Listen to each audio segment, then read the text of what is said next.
আপনাদের যদি কোনো ক্ষোভ হয়, রাগ হয়, অভিমান হয়, বিক্ষোভ হয়, আওয়ামী লীগের বন্ধুদেরকে বলবো শেখ হাসিনার বিরুদ্ধে সকাল বিকাল বদদুয়া করবেন আপনারা। আপনাদের নেত্রী আপনাদের হারাই হেলিকপ্টার করে প্লেনে করে হারাই গেছে। আপনাদের কথা একটি বারের জন্য চিন্তা করে নাই। এই মঞ্চে অনেকের গায়ে গুলি আছে, শত শত লোক জেল খেটেছে, কারাগারে গেছে।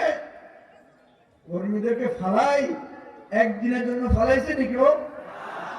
আরে শেখ হাসিনা আপনাকে আন্ডার সোনাগাজীর বা আন্ডার লেমুয়ার থেকে ইউনিট সভাপতিত্ব তো খারাপ আনবে। একটা ইউনিট সভাপতি তো তার কর্মীরা পালাই যায় নাই। আপনার নেতৃত্ব, আপনার কর্তৃত্ব বাংলাদেশের মানুষ চিরদিনের জন্য প্রত্যাখ্যান করেছে।